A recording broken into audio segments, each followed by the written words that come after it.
புனித முதல் செலஸ்டின் கிறிஸ்துவின் ஒளியாக வழியாக அன்பின் பணியாளராக வாழ்ந்தவர் இவர். அன்னை மரியாவிடம் அன்பும் மதிப்பும் பக்தியும் கொண்டு வாழ்ந்தவர். இறைவனை நினைத்து வாழ்ந்தவர். திருச்சபைக்கு எதிராக எழுந்த தப்பர்களுக்கு எதிராக குரல் கொடுத்தவர். கிறிஸ்துவின் வார்த்தைகளை வாழ்வாக்கி நற்சான்றுகளுடன் நற்செய்தி அறிவித்தவர். திருச்சபையை அன்பு செய்தவர்.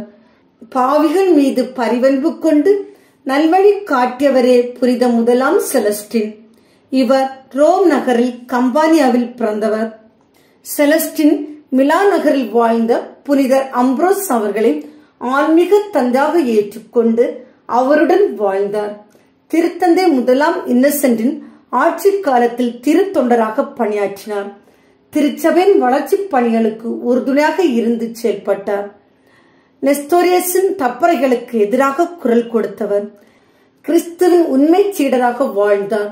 அன்னை மரியாவிடம் பக்தி கொண்டு அன்னை மரியாவுக்கு எதிராக கூறப்பட்ட தப்பறைகளுக்கு எதிராக குரல் கொடுத்தவர்.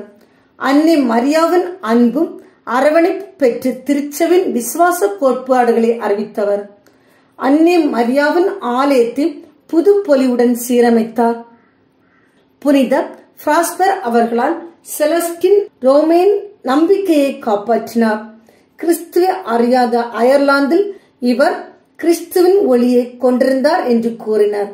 இறைவனுக்காக தனது வாழ்வை அர்ப்பணம் செய்து அவருக்காக வாழ்ந்த செலஸ்டின் 432ஆம் ஆண்டு ஜூலை 27ஆம் நாள் இறந்தார். நாமும் இறைவனுக்காக நமது வாழ்வை அர்ப்பணம் செய்வோம்.